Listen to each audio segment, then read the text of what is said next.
Hey everybody, and welcome back to Captain Jasper.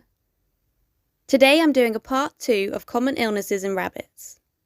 As always, don't forget to like and subscribe to join our crew, and turn on that notification bell so you don't miss an upload. Number 1. Respiratory issues and allergies. Signs and symptoms generally include sneezing, wheezing, mucus coming from the nose or eyes, and swollen red eyes and nose. Rabbits have an extremely delicate respiratory system, and harsh chemicals, strong perfumes and dust can cause a lot of irritation and even issues within the respiratory tract, such as pneumonia or an upper respiratory infection. If your rabbit suffers from allergies, they may get swollen red eyes and nose with clear discharge. Alice gets quite bad allergies to stinging nettles and has to be kept away from them. Prevention. Keep rabbits away from strong chemicals, incense and scented candles. And never burn anything in the same room as your rabbit. Even unscented candles and smoke can harm their respiratory systems. Keep their enclosure clean and as relatively dust-free as possible.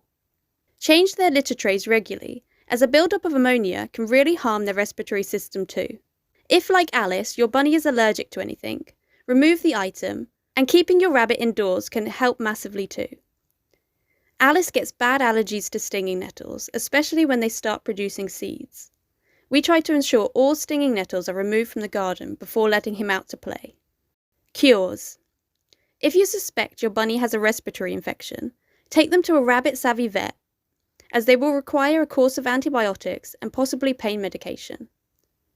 Likewise, if you suspect your rabbit has allergies, take them to a vet for a closer look and treatment options. Number 2. Dental disease. Signs and symptoms. Dropping food, dribbling, weepy eyes and or nose, drool-covered dewlap and chin, eating on one side, tilting the head when eating, abscesses and sores, sharp overgrown teeth, not eating, only eating soft foods. Rabbits have open-rooted teeth, meaning they continuously grow throughout their lives. Rabbits with poor nutrition or genetics can develop overgrown teeth. Ensure you provide your bunny with enough hay to keep this problem at bay. Unfortunately, rabbits with brachycephalia tend to develop this condition more regardless of the amount of hay they are given.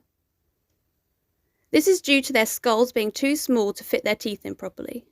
Brachycephalia is an issue seen in animals by a process called selective breeding, where we bred for certain characteristics, and in this case, they were trying to breed for cuter and just ended up with a welfare issue. Prevention. Lots of hay, and an abundance of bunny-safe sticks and fibre to chew on. Cure. If you suspect dental disease, get your bunny to a vet as soon as possible to assess whether they will need to have their teeth filed down. Dental disease is manageable, but it is generally a reoccurring issue that requires veterinary treatment each time it comes back. Number 3. Uterine cancer. Signs and symptoms. Spots of blood in the urine, hunched position, lumps in the stomach near the uterus, lethargic, and not eating. Uterine cancer is an extremely common condition with unspayed female rabbits, with 60 to 80% of unspayed female rabbits developing the condition. This is why it's so important to get your bunnies spayed and neutered, and by doing so you can double their lifespan. Prevention, as just mentioned, spaying your rabbit. Cure. If you suspect your rabbit has uterine cancer, get them to a rabbit-savvy vet as soon as possible. Unfortunately, this disease cuts rabbits' lives far too short, but by simply spaying your female rabbit, you can help prevent this fatal illness. Number 4. RHVD 1 and 2. Signs and symptoms. Sudden death, foamy blood from the nose or mouth, anorexia, apathy, congestion in the eyes or nose, excitability, paralysis. RHD was first found in the 1980s in China and rapidly spread worldwide. This disease is used as a form of population control by many countries, including Australia and New Zealand. They would release the disease in order to try and control their wild population. Unfortunately, being a virus, it continued to spread worldwide and devastate the wild and domestic rabbit populations. This virus can often range from chronic to peracute. With the latter, the rabbit will often show no clinical signs before suddenly dying. Mortality rates are extremely high with this virus. Unfortunately, many rabbits go on to die after only 2 days after contracting the disease. Prevention and cure. As this virus causes high mortality rates, the RHVD and RHVD2 vaccines are our only hope at protecting our bunnies from this devastating disease.